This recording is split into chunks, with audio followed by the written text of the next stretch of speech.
पहला प्रश्न,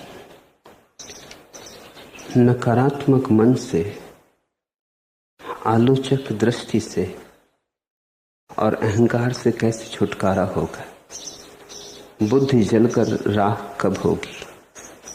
ये दुखदाई हैं, तो भी उनसे लगाव क्यों बना है? पहली बात, नकारात्मक मन से छुटकारे की चेष्टा सफल नहीं हो सकती,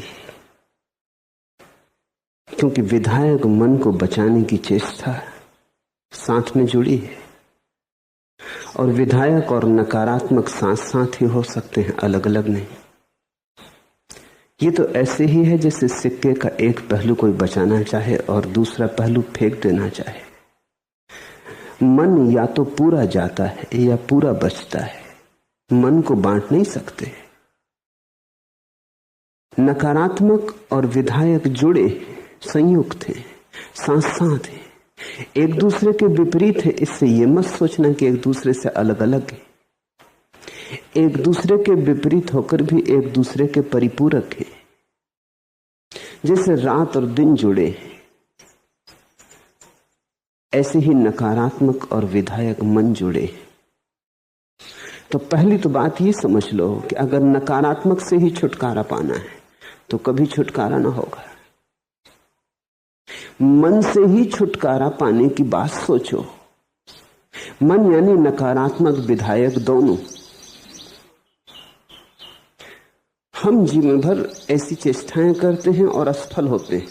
असफल होते हैं तो सोचते हैं हमारी चेष्टा शायद समग्र मन से ना हुई, पूरे संकल्प से ना हुई, शायद हमने अधूरा अधूरा किया, कुछ भूल चूक रह गई।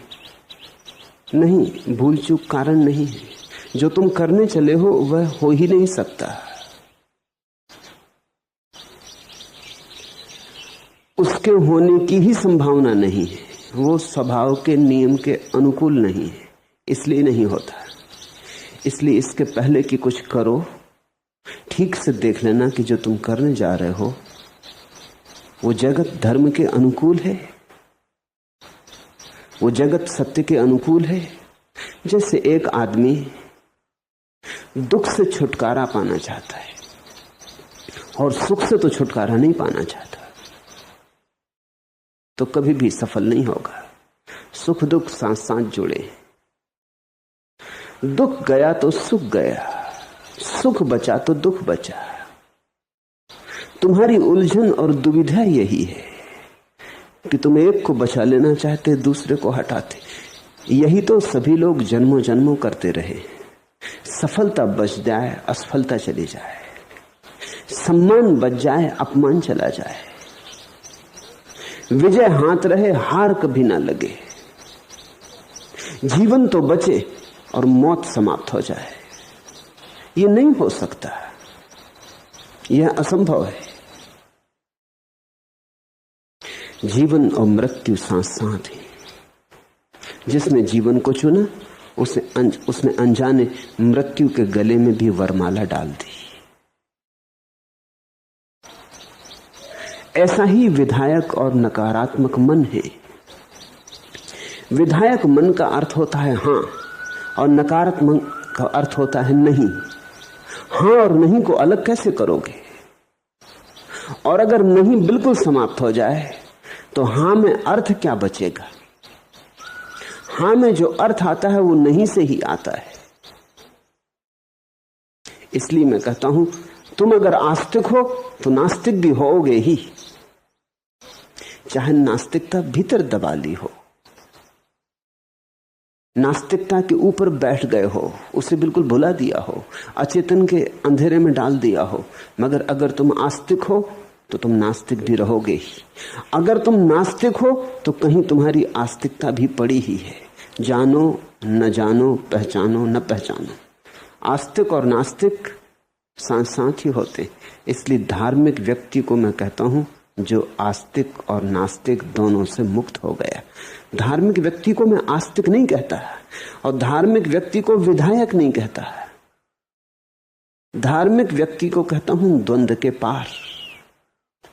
तो पहली बात पूछते हो, नकारात्मक मन से कैसे छुटकारा होगा? मन से छुटकारे की बात सोचो, नकारात्मक मन से छुटकारे की बात सोचो ही मत, अन्यथा कभी ना होगा। और जब मन से छुटकारे की बात उठती है तो उसमें विधायक मन सम्मिलित है, उतने ही अनुपात में जितने अनुपात में नकारात्मक मन सम्मिलित है। वे दोनों ही मन के ही पहलू हैं। हां कहो तो मन से आती है, ना कहो तो मन से आती है। इसलिए तो परम सत्य को कहा नहीं जा सकता। कैसे कहो? या तो हां कहो या ना कहो। हां कहो तो नहीं आ जाती है, नहीं कहो तो हां आ जाती है। इसलिए परम सत्य को केवल मौन से कहा जा सकता है, शून्य से कहा जा सकता है। जहां शून्य है वहां मन नहीं।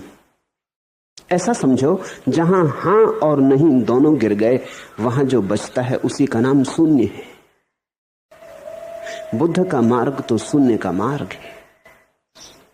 इसे समझना, इसे हम समझ नहीं पाए। इस देश में बुद्ध को ठीक से समझा नहीं गया। ऐसा लगा कि शून्य तो नकारात्मक है। गलत हो गई, भूल हो गई बात। शून्य तो केवल इस बात की सूचना है कि हां और ना दोनों गए। बुद्ध बार बार कहते हैं कि लोग कहते हैं कि मैं ईश्वर को मानता हूं। कुछ लोग हैं जो कहते हैं मैं ईश्वर को नहीं मानता। कुछ लोग हैं जो कहते हैं मैं आत्मा को मानता हूं। कुछ लोग हैं जो कहते हैं मैं आत्मा को नहीं मानता, लेकिन मैं मान्यताओं के पार हूं। न मैं कहता हूं ऐसा है, न मैं कहता हूं वैसा है। मैं कुछ कहता ही नहीं।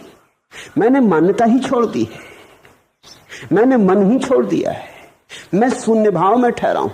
इस शून्य का अर्थ तुम नकारात्मक मत ले लेना। इस शून्य का इतना ही अर्थ द्वंद्व जा चुका, विभाजन गिर चुका। दो बचे ही नहीं, चुनाव का सवाल कहां है? और जहां चुनाव को कुछ भी नहीं बचा, वही है सत्य। सत्य तुम्हारा चुनना नहीं है। जब तुम्हारे चुनने की सारी आदत गिर गई, तब जो शेष रह जाता है वही सत्य है। मैं समझता हूं तुम कांटों से मुक्त होना चाहते हो, फूलों को बचाना चाहते हो। और सारे बुद्ध पुरुषों की शिक्षा यही है कि अगर कांटों से मुक्त होना हो तो फूलों को भी विदा दे दो। यही अड़चन है। इसलिए पूछा है तुमने, ये दुखदाई है तो भी उनसे लगाव क्यों बना है? फूल से लगाव है, फूल में दुख नहीं। कांटे में दुख है, सो कांटे से छूटने की तुमने जिज्ञासा उठाई है। जिस दिन तुम्हें यह भी दिखाई पड़ेगा कि फूल और कांटे साथ साथ आते हैं, उस दिन कांटे का दुख फूल के साथ भी संयुक्त हो जाएगा। संयुक्त है ही। फूल में भी दुख है, ऐसा जिस दिन दिखाई पड़ जाएगा, उस दिन छूटने में क्षण भर की देर न लगेगी। हमारी कठिनाई यही है। मन के सिक्के को हाथ में रखे हैं। एक हिस्सा प्रीतिकर मालूम होता है कि इसे बचा लें, एक हिस्सा अप्रीतिकर मालूम होता है, तो न छोड़ पाते न बचा पाते। दुविधा में दोनों गए, माया मिली न राम। ऐसे बीच में अटक जाते, ऐसे बड़ा तनाव और चिंता पैदा होती, ऐसे बहुत खिंचे खिंचे हो जाते, ऐसे बड़ी बेचैनी पैदा होती और जीवन एक रोग जैसा मालूम होने लगता है। दूसरी बात पूछिए, आलोचक दृष्टि से और अहंकार से कैसे छुटकारा होगा?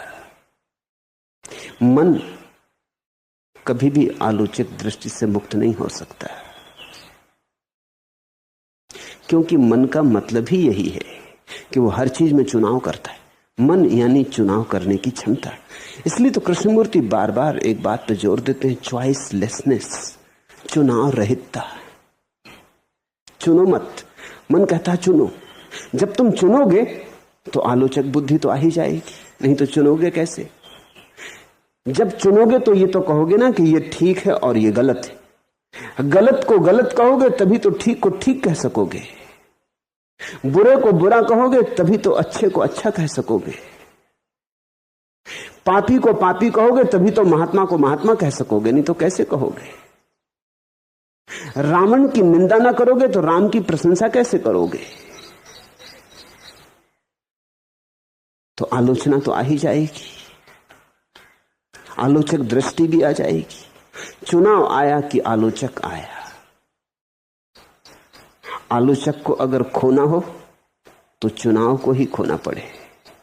इसलिए परम ज्ञानियों ने कहा है, अच्छे बुरे में भी भेद मत करना, पापी और पुण्यात्मा में भी भेद मत करना, साधु असाधु में भी भेद मत करना,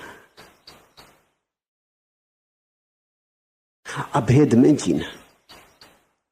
इंच भर का भेद और सारे भेद आ जाते, जरा सा भेद और सारे भेद प्रवेश कर जाते। भेद ही मत करना, जो जैसा है वैसा है, तुम चिंता ना करना। तो आलोचक दृष्टि अपने आप विदा हो जाएगी। फिर पूछा है अहंकार से कैसे छुटकारा होगा। ये सब बातें जुड़ी हैं। आलोचक दृष्टि में ही अहंकार निर्मित होता है। यह मेरे काम का, यह मेरे काम का नहीं। जो मेरे काम का है उसे इकट्ठा करूं और जो मेरे काम का नहीं है उसे त्यागता जाऊं। जो मेरे काम का है उसको इकट्ठे करने से जो राशि बनती है वही तो अहंकार है। धन इकट्ठा कर लूं, ज्ञान इकट्ठा कर लूं, सम्मान इकट्ठा कर लूं, सफलता इकट्ठी कर लूं, जो अच्छा अच्छा है इकट्ठा कर लूं, जो बुरा बुरा है उसे छोड़ दूं, तो अहंकार निर्मित होता है। अहंकार मन के द्वारा चुनी गई वस्तुओं का जो राशिभूत रूप है उसका ही नाम है। जब मन चुनता ही नहीं, जब चुनाव ही नहीं होता, तो कुछ इकट्ठा भी नहीं होता। तब आदमी खाली का खाली जीता है, शून्यवत जीता है। स्लेट कोरी की कोरी रहती है, उस पर कुछ लिखावट नहीं होती। और जब तुम्हारे भीतर का कागज कोरा होता है तो अहंकार निर्मित नहीं होता। कुछ लिखा कागज पर भीतर कि अहंकार बना, कुछ भी लिखा कि अहंकार बना। एक ज़ैन फकीर के पास उसका शिष्य आया और उसने कहा कि आप वर्षों से प्रतीक्षा करते थे, वो बात घट गई। आप कहते थे शून्य होकर आ, आज मैं शून्य होकर आया हूं। उसके गुरु ने कहा शून्य को भी बाहर फेंक के आ, क्योंकि इतना भी अगर तेरे मन पर लिखा है कि आज शून्य होकर आ गया तो अभी शून्य नहीं हुआ। इसलिए बौद्धों ने शून्यता के 18 भेद किए हैं। तुम चकित होगे, शून्यता के 18 भेद, 18 प्रकार की शून्यता कही है। और जो आखिरी शून्यता है जिसको उन्होंने महाशून्यता कहा है, उसमें शून्य का भी त्याग है, शून्य का भी विसर्जन है। फिर यह भी बोध नहीं रहता कि मैं शून्य हो गया हूं, कि मुझे समाधि लग गई है, कि मैं सत्य को उपलब्ध हो गया हूं। यह लिखावट भी नहीं रह जाती। जहां चेतना का कागज बिल्कुल कोरा हो जाता है, वहीं बन गया वेद, वहीं बन गया कुरान, वहीं बन गई बाइबल, वहीं से परमात्मा बोलने लगता है। उस शून्य में जो स्फुटित होता है, उस शून्य से जो बहता है निर्झर, वही शाश्वत सत्य है। तो ये सब जुड़ा है। नकारात्मक मन, आलोचक दृष्टि और अहंकार एक ही प्रक्रिया के भिन्न भिन्न रूप है। पूछा है बुद्धि जलकर राख कब होगी। कौन पूछता है ये बात भी बुद्धि की है। सुन सुनकर ज्ञानियों की बातें बुद्धि ये भी सोचने लगती है कि बुद्धि जल के राख कब होगी, क्योंकि लोभ पैदा होता है। परम ज्ञान, परम निर्वाण, लोभ जगता है कि उस आनंद की अमृत वर्षा मेरे भीतर कब होगी। कब ऐसा होगा जब बुद्धों का स्वर्ग मेरा भी स्वर्ग होगा। कब ऐसा होगा जब भीतर बसी सुगंध जगेगी, फैलेगी। कब ऐसा होगा जब मेरे अंधेरे में, अंतर के अंधेरे में दिया जलेगा, बोध का प्रकाश होगा। लोभ जगता है। लोभ जगता है तो बुद्धि आत्महत्या तक की सोचने लगती। बुद्धि कहती बुद्धि का नाश कब होगा, लेकिन ये बुद्धि ही कह रही। ये कौन कह रहा है? जो भी तुम सोच सकते हो वो सभी बुद्धि का है। जो बुद्धि के पार है उसके संबंध में तो तुम कुछ सोच भी नहीं सकते। इसे समझो, ख्याल रखना। समझ तभी पैदा होती जब तुम कभी किसी तरह के लोभ को बीच में नहीं आने देते। जब मुझे तुम सुन रहे हो तो ख्याल करना कहीं लोभ तो बीच में आ नहीं रहा है।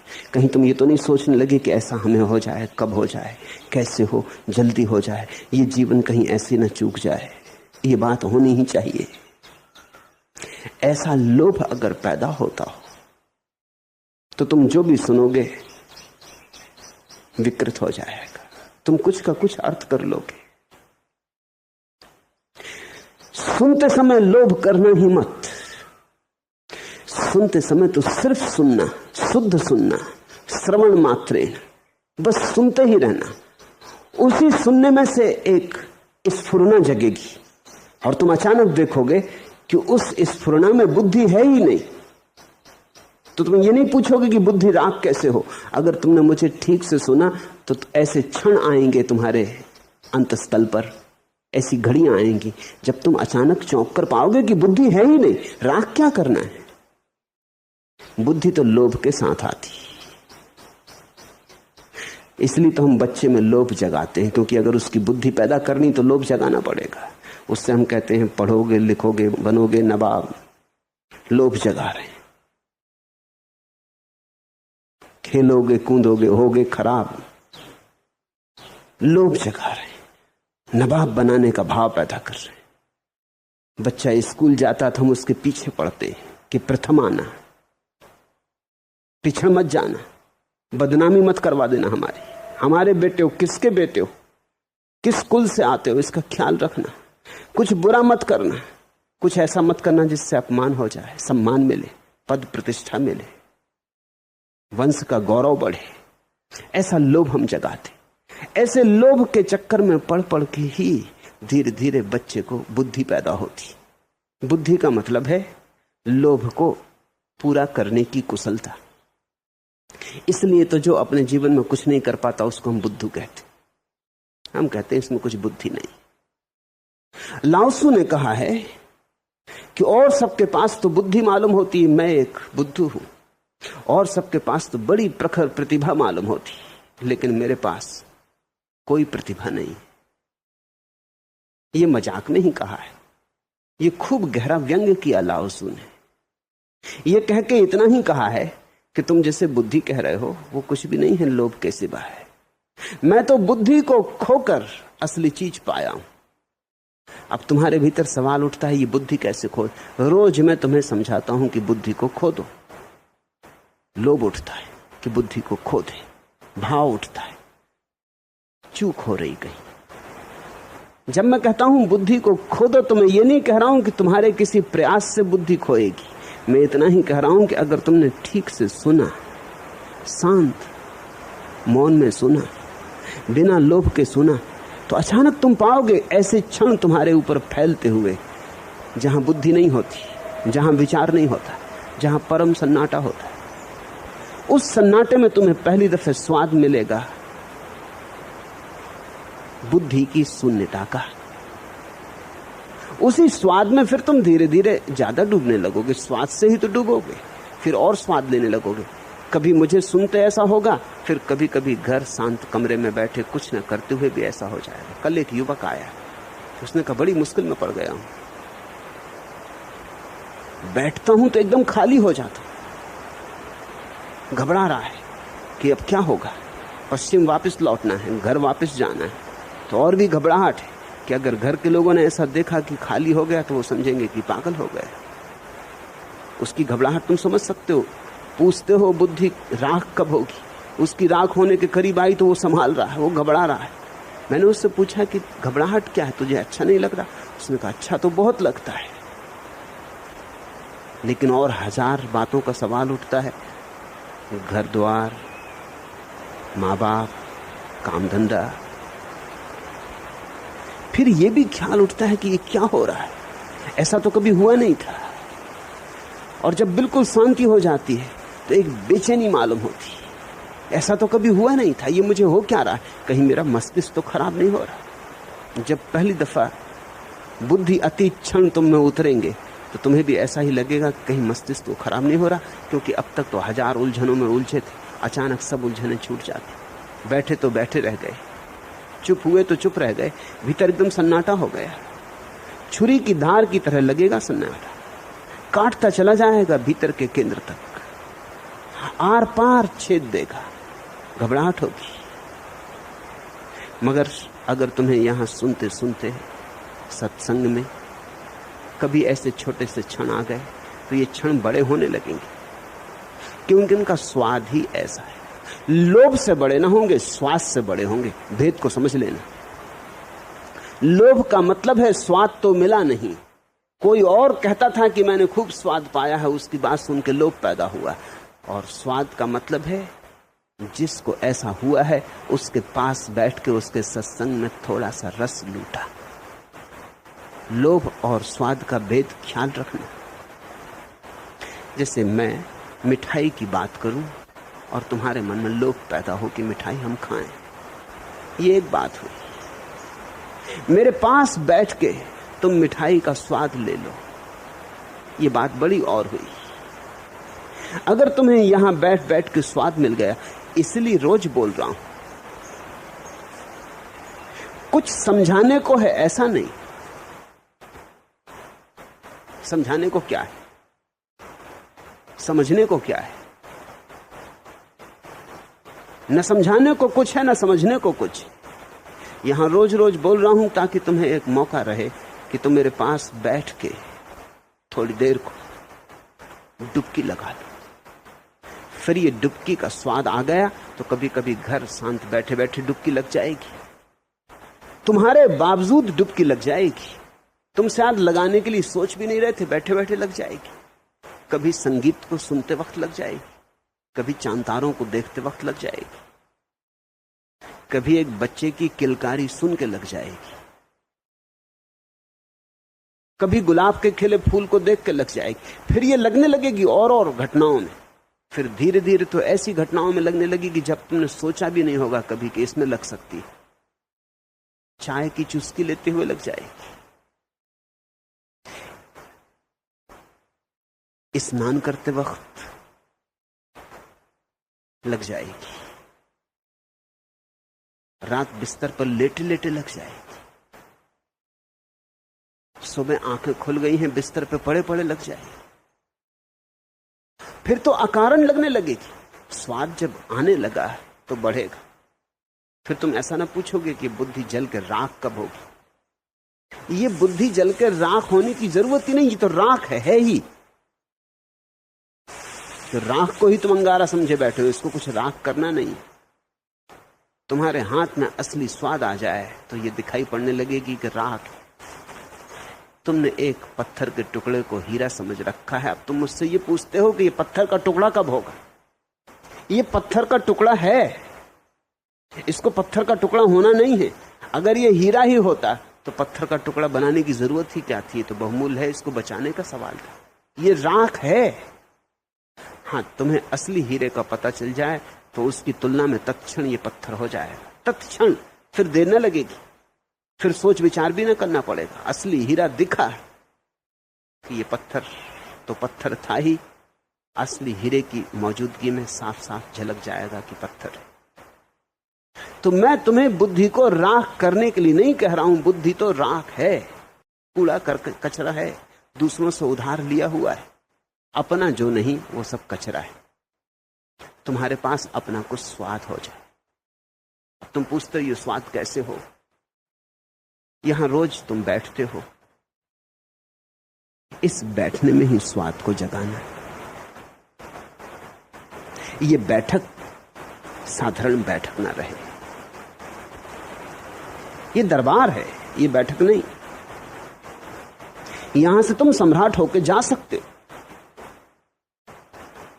यहां जो घट रहा है, ऊपर ऊपर जो सुनाई पड़ता है वही नहीं, कुछ भीतर के तार जुड़ रहे हैं। तो मुझे ऐसे सुनो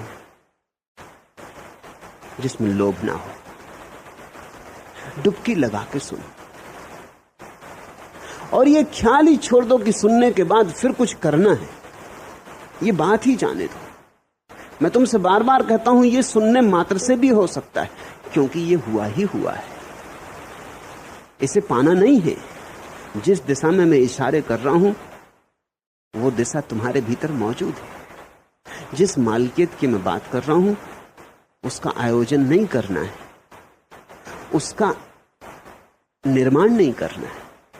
एक झीना सा पर्दा पड़ा है, उस पर्दे को हटा देना। और मैं कहता हूं तुम मुझे मौका दो तो मैं हटा दूं। तुम्हें इतना भी कष्ट करने की जरूरत नहीं, मैं हटा दूं। तुम जरा मुझे पास आने दो। बड़ा झीना पर्दा है, हटाने में जरा देर ना लगेगी। पर्दा हटते ही तुम पाओगे जिसकी तुम तलाश करते थे वो तुम्हारे भीतर मौजूद है। पूछा है ये दुखदाई है तो भी इनसे लगाव क्यों बना है? लगाव बना है तो एक बात साफ है, कहीं ना कहीं सुख की झलक जुड़ी होगी, नहीं तो लगाव ना बना रहेगा। तुम जरूर इसमें कहीं ना कहीं मजा भी ले रहे होगे। जैसे जब तुम आलोचना करते हो तब तुम्हें मजा आता होगा, अपनी बुद्धि के पैनेपन से मजा आता होगा कि देखो कैसी धार की तरह बुद्धि। जब तुम किसी का खंडन करते होगे तो तुम्हें मजा आता होगा कि देखो मैं ज्यादा बुद्धिमान, तुम कम बुद्धिमान। जब तुम अपने ज्ञान का प्रदर्शन करते होगे किसी के सामने तो रस आता होगा कि देखो तुम कुछ भी नहीं जानते, मैं कितना जानता। मैं कहां तुम कहां। इसमें जरूर कहीं रस आ रहा होगा। बिना रस के तो तुम ये कर नहीं सकते, बिना रस के तो कोई लगाव होता नहीं। दुख भी पा रहे हो, अब समझना कैसा है मामला। दुख कब मिलता है? जब तुम्हारी बुद्धि हारती तब दुख मिलता है, और जब जीतती तब सुख मिलता है।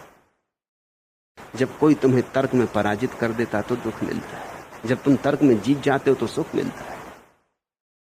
तब तो तुम बड़े झंझट में पड़े हो, क्योंकि यही बुद्धि सुख दिलाती, यही दुख दिलाती, यही नाव डुबाती, यही किनारे लगाती मालूम पड़ती। तो इसको छोड़ो कैसे? जब हार के क्षण होते हैं तब तुम छोड़ना चाहते हो, जब जीत के क्षण होते हैं तब तुम पकड़ रखना चाहते हो। और ये तो रोज होता रहेगा। ये हार और जीत तो घड़ी के पेंडुलम की तरह घूमती रहती, प्रतिपल हार और जीत हो रही। हार और जीत दो पंखे, दोनों साथ साथ चल रहे हैं। इसे देखो, बुद्धि में दुख मिल रहा है, इसका मतलब है कि बुद्धि में अभी सुख भी मिल रहा होगा। सुनो मेरी बात, एक घड़ी ऐसी आती जब बुद्धि दुख भी नहीं दे सकती, क्योंकि सुख ही नहीं देती तो दुख कैसे देगी। जब बुद्धि दुख भी नहीं दे सकती तभी समझना कि लगाव छूटा। अब दुख भी देने को क्या है? जिससे सुख मिलता उससे दुख मिलता, जिससे दुख मिलता उससे सुख जरूर मिलता होगा। जिस दिन तुम पाओगे कि बुद्धि दुख भी नहीं दे पाती, उसी दिन बात खत्म हो गई, उस दिन सुख भी गया। तुमने ख्याल किया कभी ऐसे आदमी ने तुम्हें दुख दिया जिससे तुम्हें सुख न मिलता हो? इसलिए तो अपने जो करीब होते हैं वही दुख देते हैं, दूर के लोग तो दुख नहीं देते। इसलिए पत्नी दुख देती है, पति दुख देता है, बेटा दुख देता है, मां दुख देती, पिता दुख देता, मित्र दुख देते। दूर जो है वो तो दुख नहीं देते। जो जितने पास है उतना ज्यादा दुख देता है। क्यों? क्योंकि जो जितना पास है उससे उतना सुख मिलता है। मिलता या नहीं मिलता, कम से कम आभास तो होता है। जिससे आभास हो गया उससे दुख मिलता है। तुम्हारी पत्नी तुम्हें बिना देखे निकल जाए तो दुख होगा। कोई एक अजनबी औरत तुम्हें बिना देखे निकल जाए तो कोई दुख नहीं होता। तुम्हारा बेटा तुम्हें सम्मान न दे तो दुख होता है। किसी और का बेटा तुम्हें सम्मान न दे तो कोई दुख नहीं होता, कोई कारण नहीं है दुख का।